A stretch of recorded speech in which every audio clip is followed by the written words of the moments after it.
Hello दोस्तों, यदि आप अपने परिवार को अनएक्सपेक्टेड गंभीर बीमारी या सर्जरी के कारण होने वाले ह्यूज इमरजेंसी मेडिकल एक्सपेंसेस से बचाने के लिए एक इमरजेंसी फंड बनाकर मन की शांति चाहते हैं तो हेल्थ इंश्योरेंस के ऊपर ये वीडियो सीरीज आपको बहुत मदद करेगी। इसलिए इसके सभी पार्ट्स को अंत तक देखें और अपने आप डिसाइड करें कि आपको किसी हेल्थ इंश्योरेंस लेने की जरूरत है भी या नहीं।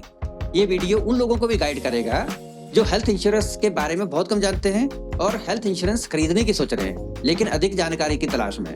उन सभी लोगों के लिए हमने हेल्थ इंश्योरेंस सीरीज को 4 वीडियोस में बांटा है। जैसे कि आप स्क्रीन पर देख पा रहे हैं, पार्ट 1 में हमने कवर किया था कि हेल्थ इंश्योरेंस या स्वास्थ्य बीमा होता क्या है, हेल्थ इंश्योरेंस और लाइफ इंश्योरेंस में यानी कि जीवन बीमा के बीच में अंतर क्या होता है, हेल्थ इंश्योरेंस की इंपॉर्टेंस और इसके बेनिफिट्स यानी कि हेल्थ इंश्योरेंस क्यों आवश्यक होता है, मेडिक्लेम और हेल्थ इंश्योरेंस के बीच डिफरेंस क्या है, हेल्थ इंश्योरेंस पॉलिसीज के क्लासिफिकेशंस की भी हमने चर्चा की थी, जैसे कि गवर्नमेंट वर्सेस प्राइवेट या जोनल वर्सेस पैन इंडिया।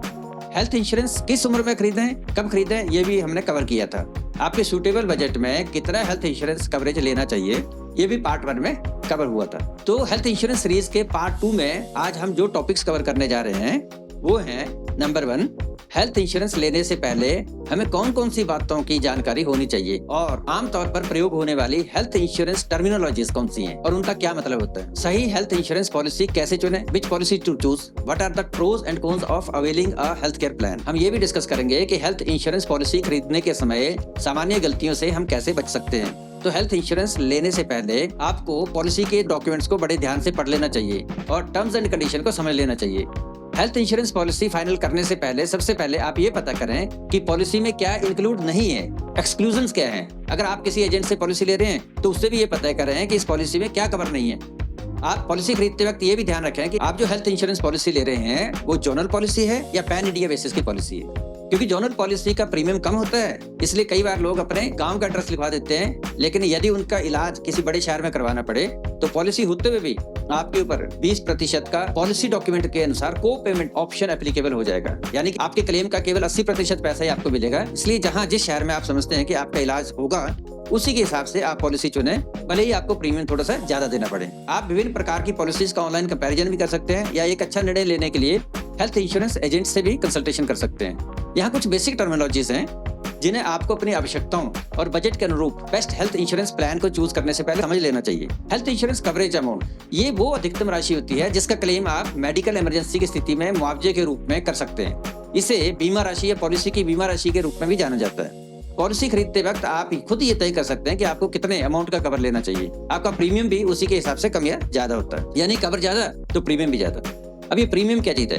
किसी भी पॉलिसी का प्रीमियम वो अमाउंट होता है जो आपको उस पॉलिसी को खरीदने के लिए लगता है। अगली जो टर्मिनोलॉजी यूज होती है जनरली पॉलिसी इंश्योरेंस में वो होती है नेटवर्क हॉस्पिटल्स, यानी कि नेटवर्क हॉस्पिटल्स इंश्योरेंस कंपनी द्वारा लिस्टेड वो सभी हॉस्पिटल्स होते हैं जहां पर की पॉलिसी होल्डर अपना इलाज कैशलेस फैसिलिटी के साथ करवा सकते हैं। यदि कोई अस्पताल इंश्योरेंस कंपनी के नेटवर्क का हिस्सा है तो पॉलिसी होल्डर कैशलेस आधार पर दावा करने में या क्लेम करने में सक्षम होंगे। ऐसे हॉस्पिटल्स को नेटवर्क हॉस्पिटल्स कहा जाता है। इसलिए ऐसी इंश्योरेंस कंपनी चुने जिनमें आपके शहर के टॉप क्लास के हॉस्पिटल्स उनकी नेटवर्क हॉस्पिटल्स की लिस्ट में आते हैं। प्री एग्जिस्टिंग डिसीजेस, ये वो बीमारियां होती हैं जो किसी भी व्यक्ति को पॉलिसी खरीदने के वक्त या उससे पहले से हैं, जैसे डायबिटीज, हार्ट या लंग्स डिसीज। जब हम एक बेस्ट हेल्थ इंश्योरेंस पॉलिसी खरीदने की बात करते हैं तो हम कंफ्यूज हो सकते हैं कि कई कंपनियों और कई पॉलिसीज में से कौन सी पॉलिसी और कंपनी चूज करें, और किसी भी पॉलिसी को चूज करना कोई बच्चों का खेल है नहीं। बाजार में इतनी सारी हेल्थ इंश्योरेंस कंपनियों के साथ बेस्ट हेल्थ इंश्योरेंस प्लान्स को खरीदने के लिए आपको बहुत प्रयास करने की आवश्यकता होती है।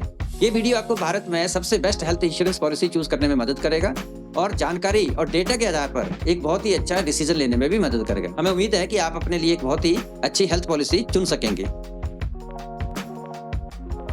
सर्वोत्तम और किफायती हेल्थ इंश्योरेंस योजना का चयन करते समय हमें इन बातों का ध्यान रखना चाहिए, जैसे प्री एग्जिस्टिंग बीमारियों के लिए लो वेटिंग पीरियड का ऑप्शन चुनें। ऐसी पॉलिसी चुनें जो अस्पताल में भर्ती होने से पहले और बाद के दोनों के खर्चों को कवर करे। पॉलिसी आपके अस्पताल में इलाज के 30 से 60 दिन पहले और बाद के खर्चों को कवर करती हो। ऐसी पॉलिसी न चुनें जो रूम रेंट को कैप करती हो, क्योंकि रूम रेंट की कैपिंग के साथ ही आपका ओवरऑल क्लेम जुड़ा होता है। आप ये इंश्योर करें कि कोई डिसीज वाइज सब लिमिट्स नहीं है। को पेमेंट का ऑप्शन नहीं चुने। यदि आप एक कंबाइंड पॉलिसी ले रहे हैं तो आप ये ध्यान रखें कि आपकी पॉलिसी में रेस्टोरेशन बेनिफिट अवेलेबल है। हमेशा डे केयर ट्रीटमेंट को कवर करने वाली पॉलिसी ही चुने। ओपीडी बेनिफिट्स मत लें, क्योंकि इससे आपको कुछ ज्यादा फायदा होगा नहीं, बल्कि आपको प्रीमियम ज्यादा देना पड़ जाएगा। नो क्लेम बोनस बहुत ही इंपॉर्टेंट होता है। नो क्लेम बोनस 10% से कम नहीं होना चाहिए। ऐसी पॉलिसी को चूज करें जो आपको हर साल फ्री हेल्थ चेकअप ऑफर करती हो। ध्यान रखें कि आपकी पॉलिसी में अल्टरनेटिव ट्रीटमेंट्स के लिए कवर हो। पॉलिसी खरीदते वक्त हमें रूम रेंट कैपिंग के बारे में भी जरूर जान लेना चाहिए। रूम रेंट लिमिट के अंदर प्रोपोर्शनेट डिडक्शंस क्या हैं? ऐसी पॉलिसी चुनें जो रूम रेंट को कैप नहीं करती हो, क्योंकि रूम रेंट की कैपिंग के साथ ही आपका ओवरऑल क्लेम जुड़ा होता है। नॉर्मली हेल्थ इंश्योरेंस पॉलिसी में रूम रेंट की लिमिट होती है जो कवरेज अमाउंट का 1% होता है। उदाहरण के तौर पर अगर आपने 5 लाख का basic sum insured insurance plan लिया है तो आपका अधिकतम रूम रेंट होगा 1%, यानी कि 5,000 रुपए प्रतिदिन। लेकिन हम थोड़ी देर के लिए मान लेते हैं कि आपने अस्पताल में रूम ना होने की स्थिति में बड़ा रूम किराए पर ले लिया। आपने बड़ा रूम किराए पर ले लिया जिसका रूम रेंट है 10,000 रुपए, और आपके रूम रेंट की 5,000 लिमिट के ऊपर की बाकी का 5,000 रुपए आपने खुद ही अपने पॉकेट से पे कर दिया है। लेकिन आपको बाद में पता चलेगा कि आपने जो रूम लिया था उसका किराया दुगना था, तो आपको उस रूम रेंट में कैपिंग होने के कारण केवल 50% ही, यानी कि आधा खर्चा ही दिया जाएगा। और क्योंकि रूम रेंट सीधा आपके कवरेज अमाउंट से लिंक्ड है, प्रोपोर्शनेट है, तो यदि रूम रेंट का क्लेम आधा हुआ तो आपका इंश्योरेंस क्लेम भी आधा कर दिया जाएगा। जैसे एग्जांपल के तौर पर यदि आपका 4 लाख का क्लेम बना तो इंश्योरेंस कंपनी द्वारा केवल 2 लाख का ही भुगतान होगा और 2 लाख आपको अपनी जेब से लगाना पड़ेगा। इसलिए ऐसी पॉलिसी चुनें जिसमें रूम रेंट की कोई लिमिट ना हो। दोस्तों, क्योंकि हमारी जिंदगी की दशा और दिशा हमारी डेली के डिसीजंस पर ही तय होती है, इसलिए इस चैनल का मोटिव आपको पर्सनल फाइनेंस और पर्सनल इंप्रूवमेंट के टॉपिक्स पर रिसर्च पर आधारित इंफॉर्मेशन प्रोवाइड करना है, ताकि आप अपनी जिंदगी का हर डिसीजन डेटा और फैक्ट्स के आधार पर बड़ी समझदारी के साथ में ले सकें और अपनी जिंदगी का फुल कंट्रोल अपने हाथ में लेकर उसे और खुशनुमा बना सकें। ये चैनल आपका ही है, इसलिए इस चैनल को सब्सक्राइब कर लें। अब हम वीडियो के नेक्स्ट पॉइंट पर चलते हैं। को पेमेंट ऑप्शन। किसी हेल्थ इंश्योरेंस पॉलिसी में को पेमेंट क्लेम अमाउंट का वो परसेंटेज होता है जिसे पॉलिसी होल्डर को बेयर करना पड़ता है, बाकी का पैसा इंश्योरेंस कंपनी देती है। यदि आप अपनी हेल्थ इंश्योरेंस पॉलिसी में को पेमेंट का ऑप्शन चुनते हैं तो उससे आपका प्रीमियम कम हो जाता है, लेकिन इसका नुकसान ये है कि आपको उतना ही % पैसा अपनी जेब से देना पड़ेगा।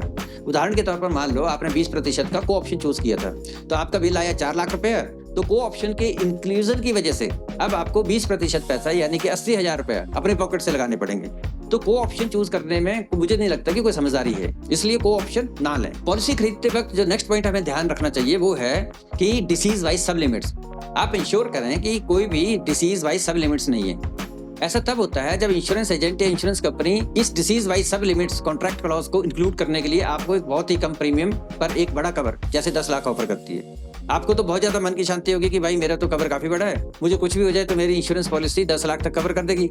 लेकिन अस्पताल में भर्ती होने पर पता चलेगा कि आपकी पॉलिसी में डिसीज वाइज सब लिमिट्स है। इसका मतलब ये हुआ कि किसी भी एक डिसीज के लिए जो कवर है वो लिमिट कर दिया गया है। जैसे मान लिया नी ट्रांसप्लांट ऑपरेशन, तो इसके लिए अगर आपकी पॉलिसी में सब लिमिट है 2 लाख रुपए, लेकिन अगर आपके एक्चुअल में 4 लाख लग गए तो आप तो सोचेंगे कि मेरी पॉलिसी 10 लाख की है तो मुझे सारे के सारे पैसे मिल जाएंगे, लेकिन ये डिसीज वाइज सब लिमिट का क्लॉज होने के कारण आपको सिर्फ 2 लाख तक ही कवर मिलेगा, बाकी के 2 लाख आपको खुद देना पड़ेंगे।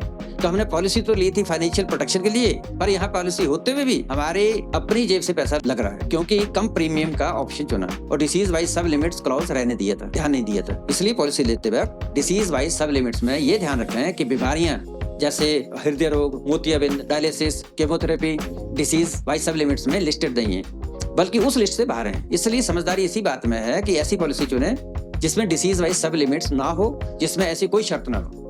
ऑनलाइन हेल्थ इंश्योरेंस चुनने के लिए आप कवरेज राशि, प्रीमियम राशि और नेटवर्क अस्पतालों जैसे फैक्टर्स के बेस पर विभिन्न पॉलिसीज की तुलना करने के लिए पॉलिसी बाजार ऑनलाइन प्लेटफॉर्म के कंपैरिजन टूल का भी यूज कर सकते हैं। एक अच्छी पॉलिसी चूज करने के लिए आप कस्टमर रिव्यूज भी पढ़ सकते हैं। आप चाहें तो टिटो प्लेटफॉर्म पर भी आप एडवाइजर से मदद ले सकते हैं, डिस्क्रिप्शन में आपको लिंक मिल जाएगा।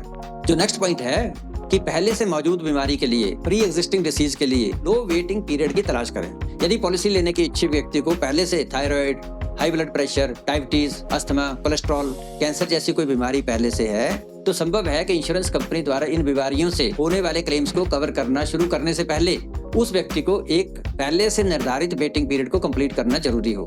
आमतौर पर ये 1, 2 या 3 या 4 साल तक भी कहीं हो सकता है। इसलिए ऐसी पॉलिसी चुनना हमेशा सबसे अच्छा होता है जहां पर आपको ज्यादा से ज्यादा इंतजार ना करना पड़े, बल्कि कम से कम इंतजार करना पड़े। तो दोस्तों, हमें उम्मीद है कि ये वीडियो अब तक इन्फॉर्मेटिव रहा है और आपको हेल्थ इंश्योरेंस की थोड़ी बेहतर अंडरस्टैंडिंग हो रही है। यदि ऐसा है तो कृपया लाइक का बटन जरूर दबाएं, इससे हम ऐसे ही और बेहतरीन वीडियो बनाने के लिए मोटिवेट होंगे। पॉलिसी चुनते वक्त अगली बात जो ध्यान देने लायक है वो है हेल्थ इंश्योरेंस पोर्टेबिलिटी। आपको ये देखना है कि क्या जो पॉलिसी आप ले रहे हैं उसमें हेल्थ इंश्योरेंस पोर्टेबिलिटी का बेनिफिट है। अलग अलग प्रकार की हेल्थ इंश्योरेंस कंपनीज के बीच कंपटीशन को बनाए रखने के लिए insurance regulatory and development authority of India यानी कि IRDA ने पोर्टेबिलिटी फीचर का प्रोविजन रखा है। हेल्थ इंश्योरेंस पॉलिसी में पोर्टेबिलिटी फीचर पॉलिसी होल्डर को पॉलिसी के तहत दिए जाने वाले बेनिफिट्स को बरकरार रखते हुए अपनी हेल्थ इंश्योरेंस पॉलिसी को एक कंपनी से दूसरी बीमा कंपनी में बदलने की अनुमति होती है। फॉर एग्जाम्पल, पॉलिसी होल्डर पिछली पॉलिसी के तहत प्री एग्जिस्टिंग डिसीजेस के लिए पूरे किए गए वेटिंग पीरियड जैसे बेनिफिट्स को खोए बिना एक हेल्थ इंश्योरेंस पॉलिसी से दूसरे में स्विच कर सकता है। ये फीचर कवरेज की कंटिन्यूटी सुनिश्चित करता है और प्रीमियम पर एक बेटर डील देने में भी मदद करता है। यहाँ पर यह बात ध्यान देने लायक है कि आप इंश्योरेंस पोर्टेबिलिटी केवल पॉलिसी रिन्यूअल करने के समय ही करवा सकते हैं, पॉलिसी टर्म के बीच में नहीं। अब यहाँ पर एक अच्छी बात यह है कि यदि आपने प्री एक्जिस्टिंग डिसीज के लिए वेटिंग पीरियड किसी एक कंपनी के साथ पूरा कर लिया और अगर आप किसी दूसरी कंपनी के साथ इंश्योरेंस पॉलिसी रिन्यू करना चाहते हैं, खरीदना चाहते हैं, तो फिर हेल्थ इंश्योरेंस पोर्टेबिलिटी बेनिफिट के कारण आपको दूसरी कंपनी में फिर से वेटिंग पीरियड पूरा नहीं करना पड़ेगा, बल्कि आपका पिछला वेटिंग पीरियड काउंट हो जाएगा। अधिकांश इंश्योरेंस पॉलिसीज में वेटिंग पीरियड एक नॉर्मल फीचर है। केवल एक चीज जो आप कर सकते हैं वह ये सुनिश्चित करना है कि आप एक ऐसी पॉलिसी चुने जो आपको प्री एग्जिस्टिंग डिसीजेस को क्लेम करने के लिए कम से कम समय का इंतजार करो।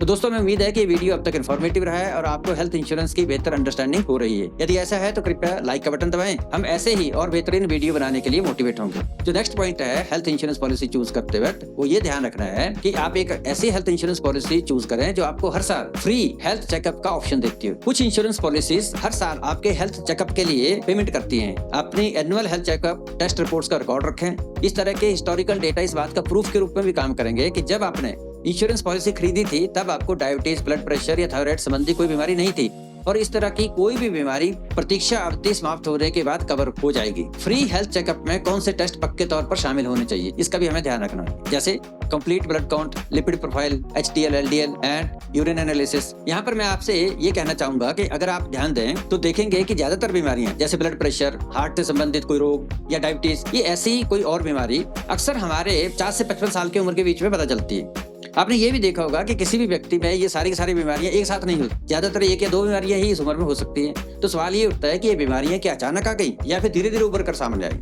बेसिकली ऐसी बीमारियां पिछले 10-15 साल से हमारे शरीर के अंदर धीरे धीरे पनप रही थी, जो कि अब उभर कर सामने आ रही हैं और अपना असर दिखा रही हैं। तब जाकर हमें ऐसी बीमारियों का पता चलता है। तो अगर हम 35 साल की उम्र के बाद लगभग हर साल अपना हेल्थ चेकअप और टेस्ट करवाते रहें तो हमें बड़े एडवांस में ये पता चल जाएगा कि वो एक या दो बीमारियां कौन सी हैं जिसकी तरफ हम बढ़ रहे हैं, और हो सकता है ये बीमारियां डायबिटीज या ब्लड प्रेशर।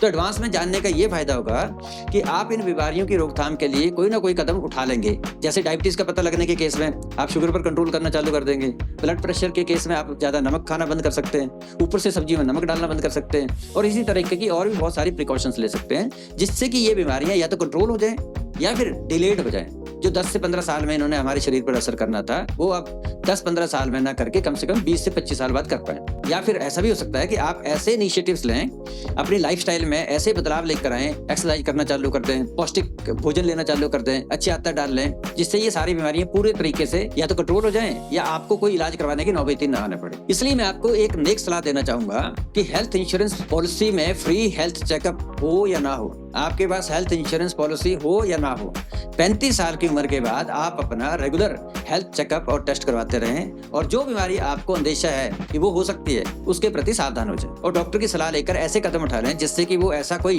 विराट रूप न धारण कर ले कि आपको हॉस्पिटलाइज्ड होना पड़े या किसी गंभीर समस्या का सामना करना पड़े। जो नेक्स्ट चीज हमें पॉलिसी खरीदते वक्त ध्यान रखना चाहिए वो ये है, आप ऐसी पॉलिसी चुनें जो अस्पताल में हॉस्पिटलाइज होने से पहले और बाद के देखभाल के खर्चों को भी कवर करती हो।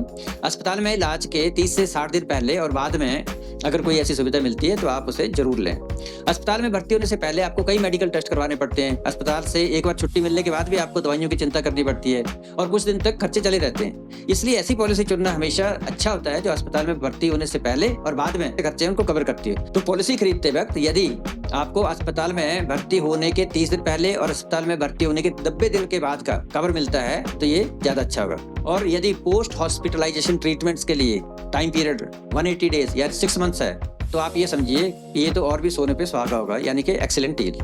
तो पॉलिसी में रेस्टोरेशन बेनिफिट का ऑप्शन हमेशा चुनना चाहिए। कई पॉलिसीज में रेस्टोरेशन बेनिफिट होता है रेस्टोरेशन बेनिफिट वो बेनिफिट है जहां पर कि आप एक बार अस्पताल में भर्ती हुए, आपका कुछ खर्चा हुआ, तो कंपनी वापस आपके इंश्योरेंस कवरेज अमाउंट को उतना ही कर देती है जितना आपने पॉलिसी खरीदते वक्त लिया था। इसे एक उदाहरण के साथ समझते हैं। यदि आपने अपने और अपने परिवार के लिए 5 लाख का एक संयुक्त बीमा लिया और कोई एक व्यक्ति बीमार हो जाता है और उसके 3 लाख उस पॉलिसी में से खर्च हो जाते हैं और कुछ समय बाद ही परिवार के दूसरे व्यक्ति को अस्पताल में भर्ती होना पड़ता है और उसका भी 3 लाख खर्च हो जाता है, तो अब आपका अमाउंट इंश्योरेंस कवरेज अमाउंट से बढ़ गया। इस केस में बाकी का पैसा आपको अपने पॉकेट से देना पड़ेगा, लेकिन यदि आपकी पॉलिसी में रेस्टोरेशन बेनिफिट की सुविधा है तो जैसे ही पहले 3 लाख का क्लेम सेटल होगा, फिर से इंश्योरेंस कंपनी आपकी इंश्योर्ड अमाउंट को फिर से 5 लाख कर देगी। इसी को कहते हैं रेस्टोरेशन बेनिफिट।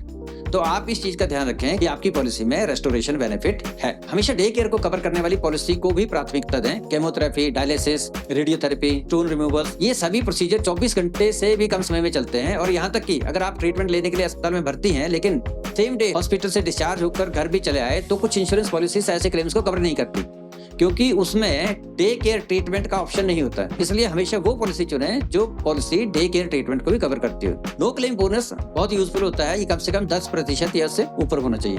आपने एक हेल्थ इंश्योरेंस पॉलिसी ली है लेकिन आपको पूरा साल उसको क्लेम करने की जरूरत नहीं पड़ी और आप फिट और फाइन रहे, अब आप अगले साल फिर से उस कंपनी का हेल्थ इंश्योरेंस लेते हैं, तो इस बार कंपनी आपको उतने ही प्रीमियम में आपका कवरेज बढ़ा देगी क्योंकि आपने पिछले साल कुछ भी क्लेम नहीं किया था। तो ये एक बहुत अच्छी सुविधा होती है। इससे सेम प्रीमियम में हमारा कवरेज बढ़ जाता है, लेकिन कवरेज बढ़ने की भी एक लिमिट होती है और वो कंपनी टू कंपनी डिपेंड करता है। कई केसेस में नो क्लेम बोनस के चलते यदि कवर दोगुना हो जाता है, डबल हो जाता है, तो इसके बाद कवरेज को और ज्यादा नहीं बढ़ाया जाता है। इसलिए हेल्थ इंश्योरेंस लेते वक्त ये ध्यान रखें कि पॉलिसी में नो क्लेम बोनस का बेनिफिट है।